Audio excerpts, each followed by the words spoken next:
Welcome to the Travelman Podcast. I'm your host, Ben, and if you're joining me for the first time, then I say hello and thank you. And if you're a returning listener, then I say thanks for listening.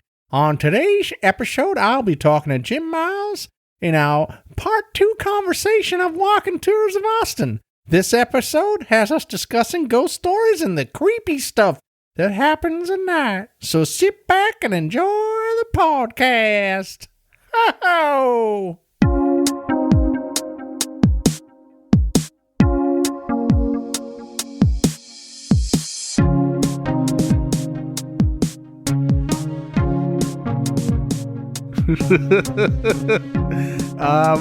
Sure. What happened? So, I think everyone's wondering, wait, Jim, do you want to keep going, mate? Or, yeah, nah, don't worry. Don't tell us about the scaries. Don't tell us about what really happened. So, that's right, that's right.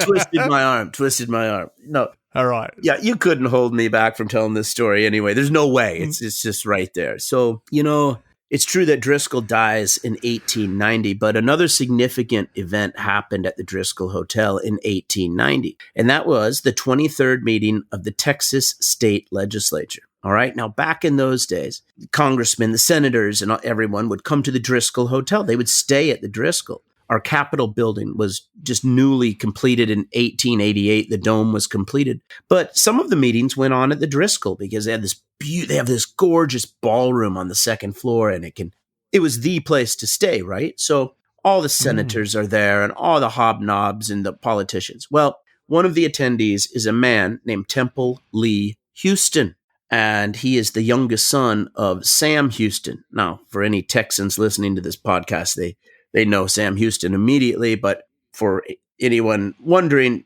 Sam Houston was the first president of the Republic here in Texas and is a big-time Texas name, right? And so his youngest son, Temple Lee brings his wife and 4-year-old little daughter. Her name is Samantha. They're staying at the Driscoll Hotel. They're going to be there for several days, and they're on the second floor of the hotel. And during their stay, one night, Temple Lee is engrossed in writing a speech. He was known as an orator more than a politician. He was a great speaker. Okay. And so he is full focused on this speech. And, Temple Lee lamented to his dying day that he never heard his daughter Samantha call to him that night. And apparently what happened is she couldn't sleep. She's a little girl in a big new hotel. It's like, must have been overwhelming for her. And, she calls to her daddy and, we'll never know for sure, but he never hears her. And she leaves the hotel room on her own that night, carries a ball with her, a little ball that he had purchased for her to play with during the trip. She wanders down her hotel hall to the grand ballroom, which is outside of their hallway. It's glorious marble floors. And that ballroom is attached to the grand staircase. And it's got to be 25, 30 steps. Sharp, marble. You might see where this story's going. Samantha begins to play with the ball. She's bouncing it, rolling it. At some point, the ball gets away from her. Now, there are no eyewitnesses, but we can only, guess Samantha runs after her ball. Just like I've seen my boys do 100 times after a toy. Only on this night, she trips on her nightgown, face first, hits just right. And what can only be described as a horrendous, tragic accident. She breaks her little neck, and she's found dead about halfway down the staircase early the next morning. Her ball resting peacefully on the landing. It's still there today. Same stairs in the hotel. I envisaged that whole story. Yeah, good. That's really sad. It was more than sad. It hit Austinites like devastating. Devastating. Yeah.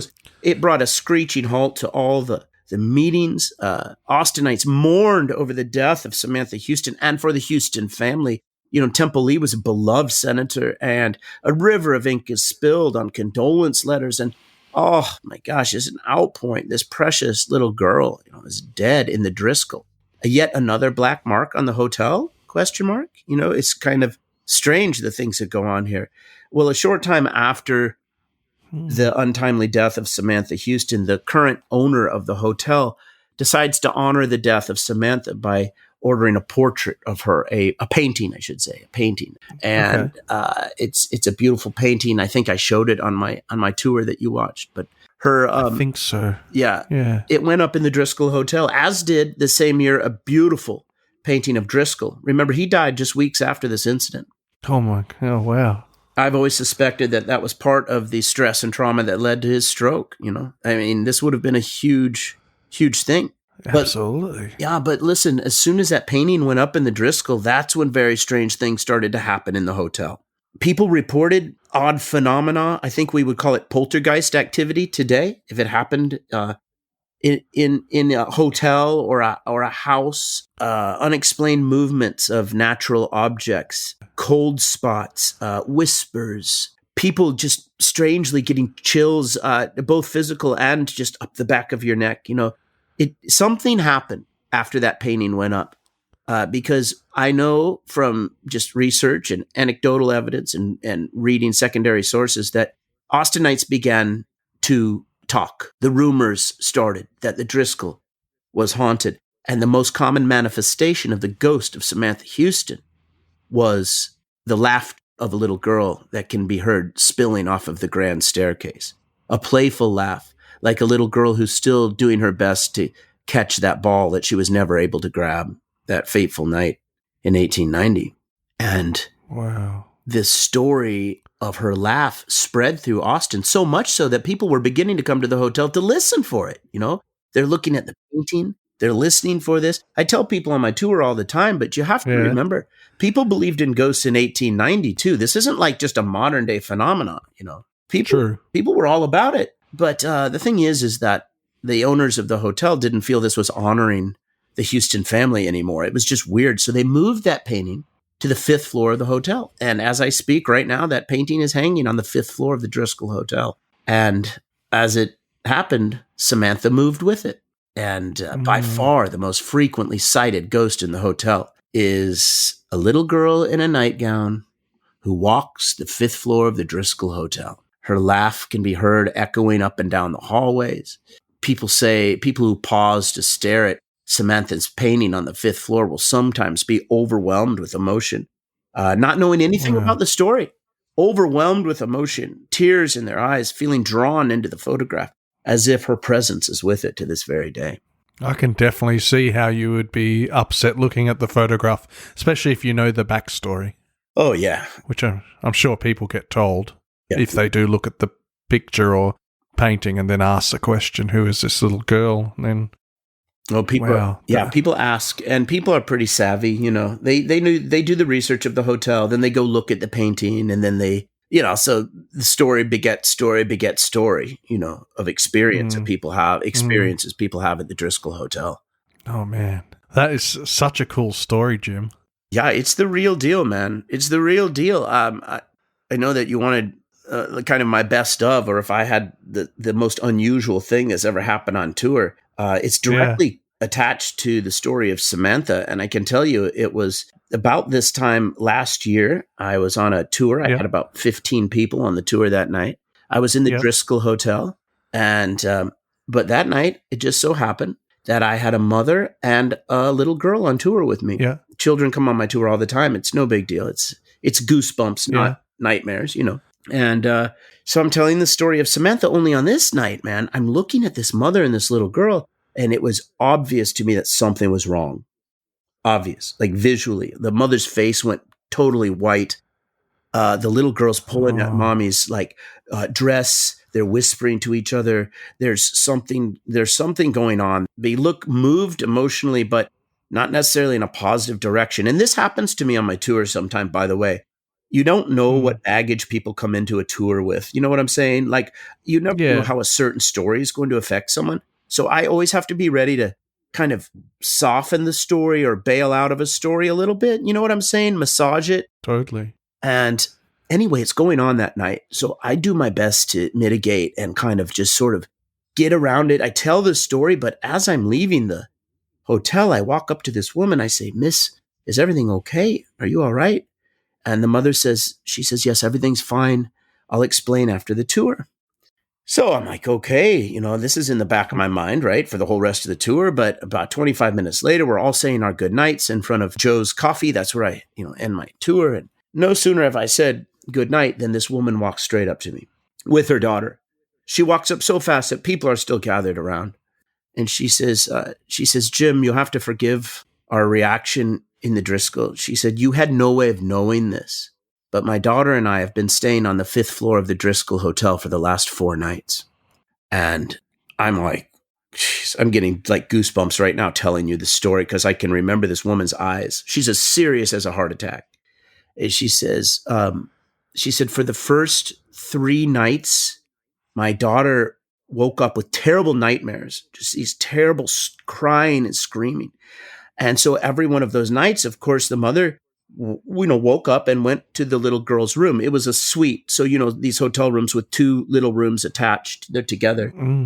And she would cuddle up with her daughter until she went back to sleep. And she said it happened again on the 4th night. This is the night before my tour. And same thing, the daughter wakes up crying and screaming, and the mother gets out of her bed and starts walking to the little girl's door. Only right before she gets to her door, the crying stops, like just total silence. The mother said the only thing she heard on the other side of the door was whisper, just really soft, like whispering. Like she could hardly make out the words, right? But it was clearly whispering. And she assumed that it was her daughter just getting herself under control, maybe saying her prayers, using the techniques she taught her to get to sleep. Everything's going to be all right, And so the mother goes back to sleep, she said. And the next morning she wakes up and not thinking much, she just wakes her daughter up and says, baby, I heard you crying again last night. She says, did you have another nightmare? And the little girl looks at her and says, yes, mommy, I did. She said, but I'm not afraid anymore. She says, Samantha came and told me everything's going to be all right. Oh, crap. And I'm sitting there, man. I wish you could have been there. I mean, I'm just like slack-jawed, staring at her. You could have heard a pin drop in my group. And she says, Jim, please forgive our reaction in the Driscoll tonight. But up until tonight, we had never heard the story of Samantha Houston. Jeez. There's no way her daughter should have known that name. Oh, my God. And she, that's right. So she knew the name. Yeah. So somehow this ghost or apparition had...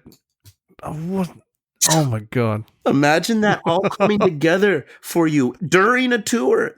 I mean, you would have lost it too. So that's the doozy, man. That was the night I went home and woke up my wife. I never wake her up after a tour, man. But I said, you want to hear this. So do you tell this story on your tour as well sometimes? Oh, on occasion. Depends on whether I like the group or not. Oh, okay. That's fair enough. I'm joking. I love all my groups. I asked her for permission to use that story, and she said I was welcome to use it. I never use names. That's unbelievable. But yeah, I use that story because, man, think about it. That's one of those things that's hard to explain away. And I'll tell you this, I am a cynic. You'd think the opposite, right? But I don't have the luxury of believing every single story someone tells me, because otherwise, yeah, that's a fair point. Yeah, otherwise my stories are worthless. So I have to really believe. I have to at least have. I need to look in someone's eyes. I need at least. I need 1, 2, 3 sources. I need to know that something's legit. So in order to believe that this is a fake, then I have to believe that this mother and this little girl, who couldn't have been over 6 years old, are 2 of the best actresses I've ever heard, and they decided to pull one over on their tour guide that night. And I don't think that's the case. No, I don't think so either. I just think sometimes things happen that we just can't explain. You can't, science can't explain everything. That's the thing.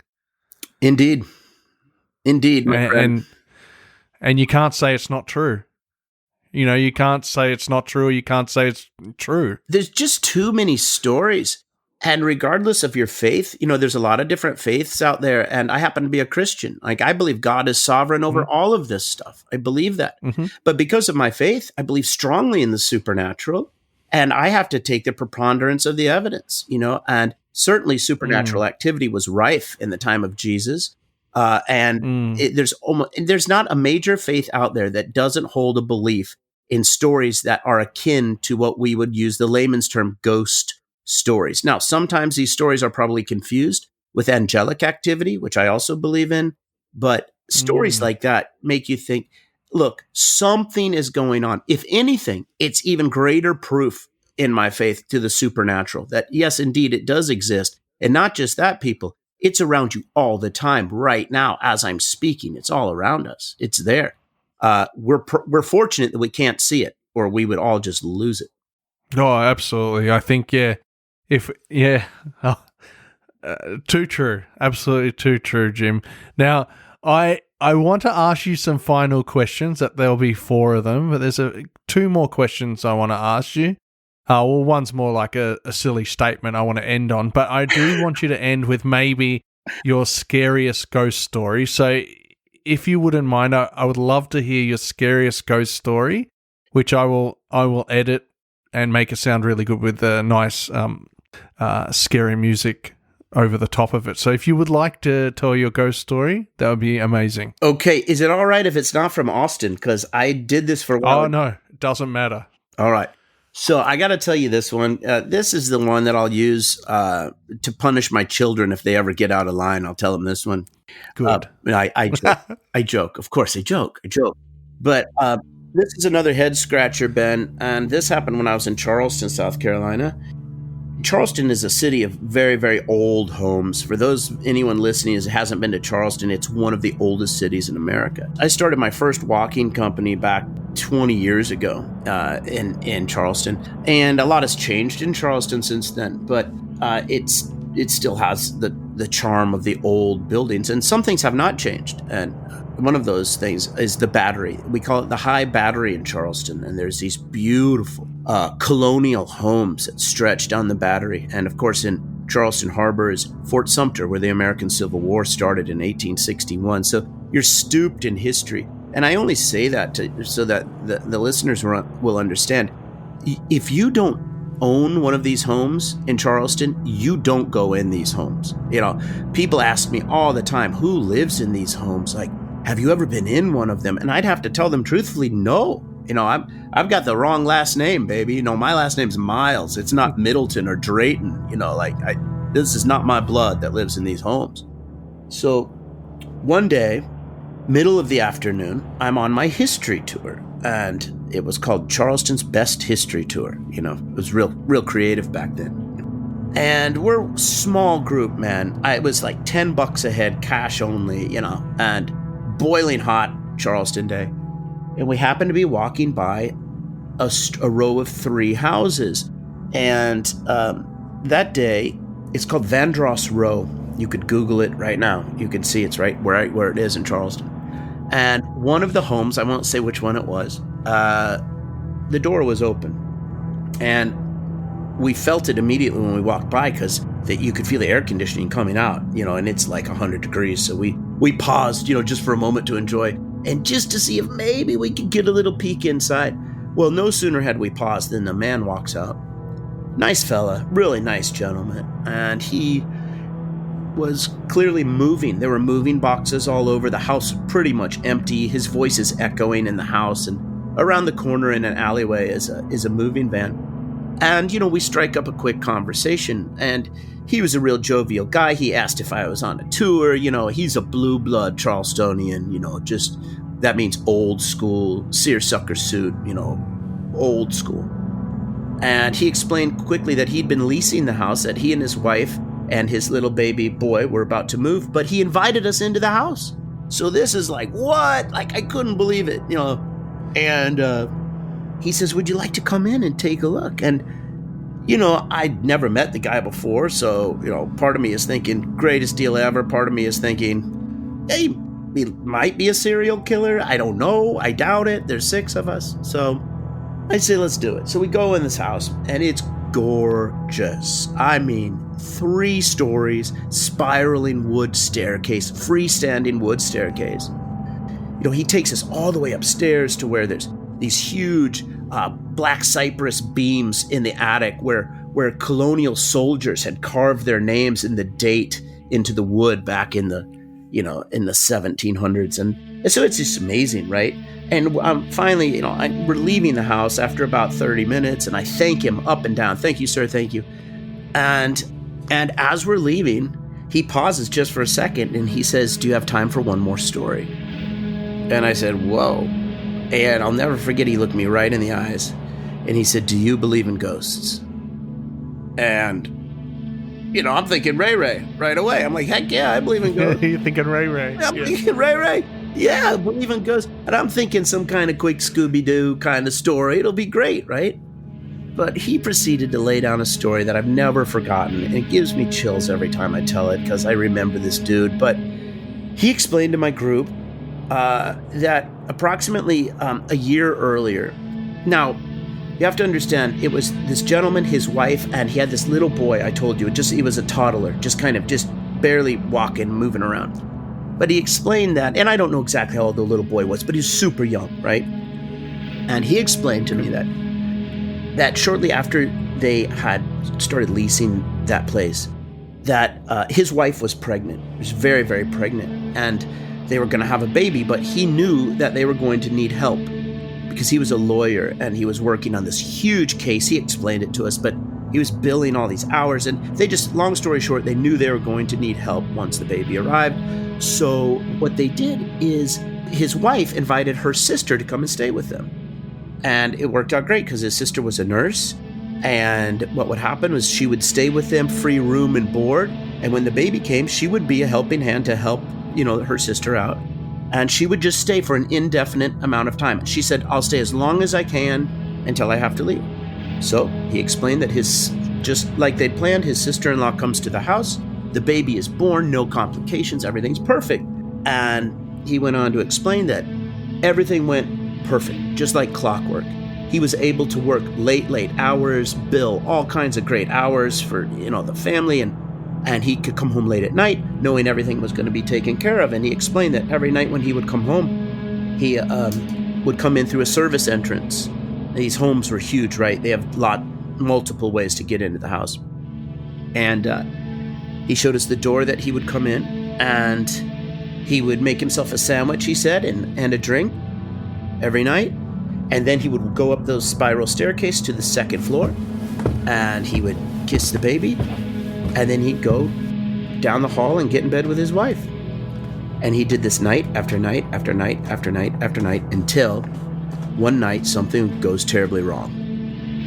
And he explained that on that night he had come home as normal, but when he was in the little tiny servant's kitchen making his sandwich, all of a sudden he hears the baby screaming, crying on the second floor through the monitor device, and it says, he acted it out for us, but something was wrong. It was it wouldn't stop, and the guy was he said I was a bit frozen in my tracks, but honestly he was waiting for the footsteps of his sister-in-law, right, to come shuffling down the hall and take care of it, because she was great at it. That's what she did every night. She probably wouldn't have even known he was home, right? So he was just waiting for her to go and to attend to the baby. But the crying goes on, and finally he says, "Oh my gosh, something's wrong." So without any more hesitation, he bounds up the stairs, and when he gets to his baby's room, by the way, he takes us right to the room. So you want to talk about creepy. He's telling the story at the room. And that night he said, when he got to his baby's room, he looked in,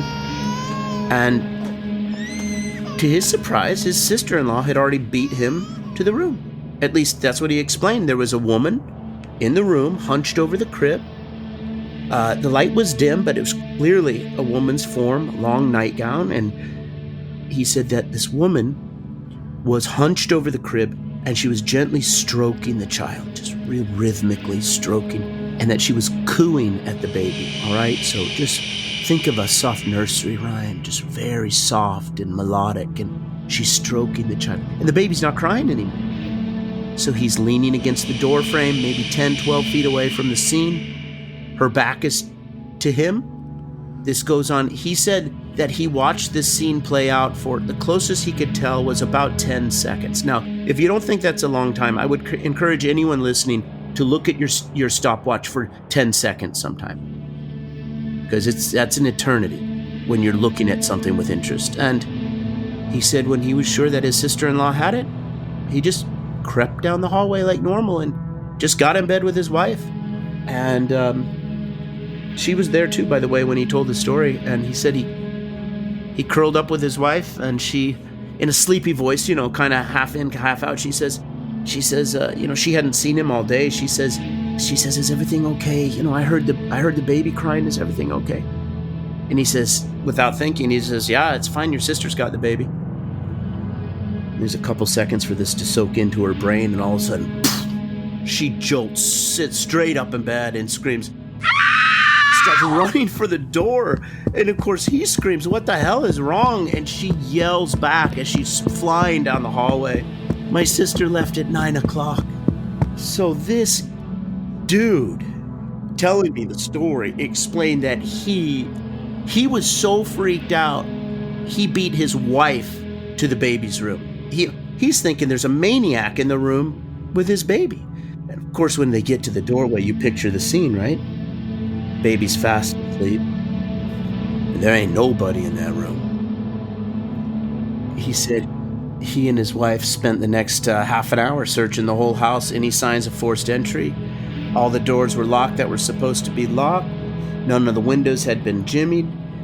But it begs the question, if no one broke into the house that night, who the heck was soothing a crying baby to sleep? And that story, my friend, still gets my attention every time I tell it. That guy, I asked him, I said, is that why you're moving? No, unfortunately for me, that was the best story that was told on my tour that afternoon, So, and he said that they considered moving, very much considered it. But at the end of the day, they figured, wait a minute, this specter, whatever you say it is, did not harm the baby. If anything, she helped. She showed caring and loving. And y'all, I'll tell you what, man, I went home, immediately went into my history books to research, like what happened in this house. Well, come to find out, it didn't take long at all to find out that during the Revolutionary War, that home had been used as a hospital. And what? Yes, it was a hospital. And I always tell my groups, I said, guess what the number one cause of death was in Charleston during the early days? For women, it was childbirth. Oh my. Heck yeah. Jeez. That is a brilliant ghost story. That's one that'll get your attention, buddy, especially if you're not expecting it and you're on a history tour. Every once in a while, when I'm in Charleston, I'll drive a carload past that house and pause in front of it and tell that story. That's a kick, man. Yeah, that was brilliant. That was really, really good, Jim. That was a really amazing ghost story. Well, thank you, my friend. Thank you. I love telling it. I love ghost stories, man. I love them. I love them for that reason, that they're goosebumps, man, and it makes you wonder. I swear, I've never seen a ghost. Yeah, man. true. Can you believe it? You'd think of all people, I would see a ghost, but I am a ghost virgin. Ghost virgin. I've experienced stuff that's strange, but I'll probably have to talk about that in another podcast. Understood. Understood. But I have one thing to say before I just ask you some final questions, Jim. Now, I was guessing that the morning walk tours that you do maybe just involve coffee and bagels and not many ghosts or serial killers. Actually, considering it's a morning walk, I'm guessing there would be plenty of serial killers. Oh, yes. Good. You like it? I like it, man. I didn't see it coming, man. You nailed it. That's good stuff. Oh, thank you, sir. Thank you. Now, tell me how long you've been waiting. How long have you been waiting to tell me that joke? The whole podcast and a couple of weeks. It's good stuff. I might steal it. I'll give you credit. Please take it. That's good. It's good. I hope other people are laughing too. I even wrote in my show notes, wait for it. ... Oh, I love it, man. That's good. Thank you, sir. Thank you. Now, in these COVID-19 situations, I guess you would like to get out of Austin, although you do love your tours. But if you could travel anywhere in the world right now, Jim, where would you like to go or be? Oh, man, I'm going to give you an unexpected answer, but I would love to travel to the Soviet Union, Russia, and I would love to visit the city of Moscow. I've been once before in my life, and one of the greatest unexpected, wonderful trips of my life. Loved the people. I was there in 91, so the wall was just coming down, and so and probably the reason I loved it so much is because it felt like a big abandoned city to me. It almost feels like this. The stamp of communism is everywhere, and the buildings are huge. It's like Stalin built all these things, but now it was all just like what it felt like being in an enormous ghost town, but you can see this epic past, and it just gave me goosebumps. And I would love to go back now, mainly because I've heard and I've researched and I've talked to people that say now like restaurants are top notch and hotels are top notch. And if you go to the right places, you can really get great value for your money and just have an amazing vacation. So that's kind of maybe some of my weirdness, but that's where I'd go. Well, that's right. And it's got unbelievable architecture too in Moscow. No, it's amazing. Yeah, amazing. Yeah. I haven't been there. I'm sure I'll go there one day. But and what would you be eating or drinking right now if you could eat anything or drink anything from around the world? It could be in Moscow or it could be anywhere else. Oh, my goodness. Man. I've been to Sydney, Australia, too, and I've been to Sydney. Have you? Yeah, I've been to Sydney and Brisbane. I loved it. I was there for a travel writing seminar in college, and I freaking loved it, and had shrimp on the Barbie one night. And is that how you say it? Shrimp on the shrimp on the Barbie. Did I say it close? Oh, we call them prawns. Yeah, we call them prawns. Okay, prawns. Okay, well, but shrimp on the Barbie's all right. It was delicious, and I loved it, and would go back to experience that meal again, and in a heartbeat. And other than that, bro, I would be in Charleston, South Carolina. I know this only because now my memory is triggering right now. And you know how food is directly connected to food and smell, to memories. So you haven't lived until you've been to a low country boil in Charleston, South Carolina, or the low country of South Carolina, anywhere. And they're just amazing. Oyster roasts are the same way. Two of my favorite gatherings and favorite foods. So I'm hungry. Oyster roast. That's just, what's an oyster roast? So an oyster roast is kind of awesome. You get fresh oysters straight out of deep water, and then you bring them, and they come in like bundles, and then you literally steam them. You steam them over fires in big like garbage can type things, and then you eat them with cocktail sauce and saltine crackers and copious amounts of Budweiser. That sounds like a really nice day/night. It is. It'll probably go into the early evening or early mornings. Oh, yes. Amazing. Fair enough. And Jim, what's your favorite country and city? Okay. Or one of each, or one of both, or none of each. Or what am I saying? Anyway, continue. Sure. Oh, man. So favorite country and city. Oh, man. You know what? This is going to sound like pandering, but I got to tell you, I love Sydney, Australia, and I would go back just because it was so fresh, and it was amazing, and the opera house and the people, and there's such an energy there that I loved, and man, I would love to go back and experience, only this time I'd spend a good 2 weeks and soak it up and get into the outback and go on tours. I'd love that. Well, you got to come to Melbourne. I think you'd love Melbourne as well. I've heard good things. I'd love it. I'll come see you. Yeah, absolutely. Come see me. We can have a beer together and eat some really tasty food. Oh, we've got man. Good food down here in Melbourne. You sold me. I'm there. Awesome. And what country or city has surprised you the most? Okay. Let me think just for a hot second.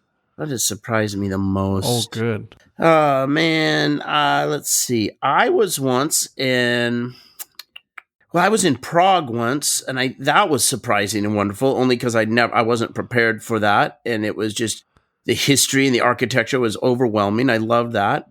But, is it okay if I double dip? Moscow was the one that was the most surprising. I had no idea what to expect and was sort of blown away by the whole experience. I'm sorry. That's a cop-out, isn't it? I know. I double dipped. I'm sorry. You double dip. Actually, talking about Prague, Prague is a place that I've heard of Prague is the place where I've been on the most spookiest ghost tour I've ever been on. Really? I got to check that out for sure. Yeah, there's like we were on the ghost tour. I know we were walking over one of the bridges. You know how Prague has got many, many bridges that cross the river? Yeah, I remember, yes. I forget the name of the bridge, but I remember our tour guide walking us, or we're about to walk onto the bridge, and we're walking towards the other side of the bridge, and she said, look, there's a flickering candle, or there's a picture of a candle, or a picture of Mary, or something. It was something. My memory actually is starting to fail me on this one, but I remember there was something significant, either a picture of someone or a candle or a picture of a candle. And she said, don't look at it. Just try not to look at it. Actually, please just don't look at it, because I've had other people that have been on the tour that have said that when they've looked at it, something bad has happened to them when they've gotten home. Oh my. Or, yeah, so, I mean, what do you do to that? Are you supposed to look at it or what? I hope, did you? No, I don't know. Now that I think about it, I may have. Oh man, well that's crazy. That almost feels irresponsible of her. But I can't. That's great. That's scary. That's scary, bro. But do you reckon maybe she said it just to make you feel scared? Oh man, that's an occupational hazard for us tour guide. She might have. It might have been a great ploy. And she also told us about some headless horseman that that's viewed, that comes back every 100 or 150 years, something like that, and he rides through the city. And that was really cool. I thought that was more interesting than anything. No, I'm with you. So that people see the ghost of him. Yeah, that's creepy, because you got a thundering hooves and the horse, charging through the street. Bro, that would be dope. Yeah, that would be awesome, wouldn't it? Yes. Jim, it's been an amazing time. Thank you, pal, for coming on my podcast. Well, Ben, I've enjoyed it, man, and I enjoy your podcast, and I appreciate hanging out with you for this short period of time, man. And I appreciate you plugging my virtual Murder Walk Austin tour. It was a labor of love, and I know whoever gets it's going to love it. Oh, it was bloody awesome. Now, Jim, if anyone wants to follow you, what's the best ways that people can follow you online? The best way to do it is, let's see, what is the best way to follow me? I keep in touch with people through Facebook. I'm kind of old school that way, and you can get to my Facebook page through my website, which is touratx.com. Touratx.com. You can also find me on Instagram at touratx.com. At touratx. Touratx. No worries. And if anyone wants to contact me, they know they can always contact me at the website www.travelmanpodcast.com. Emails travelmanpodcast@gmail.com. I'm on Facebook. I got a Facebook page, Travelman Podcast. I'm on Instagram at Travelman Podcast. I got my private one, and on Twitter, Travelman Pod, because you can never do a full character count on Twitter for some bloody dumb reason. I know, right? But anyway, it's dumb, isn't it? So, people, I hope you have enjoyed Jim and I chat. And Jim, thank you very much, sir. Godspeed, my friend. I appreciate it, man. Come see me sometime. I will, pal.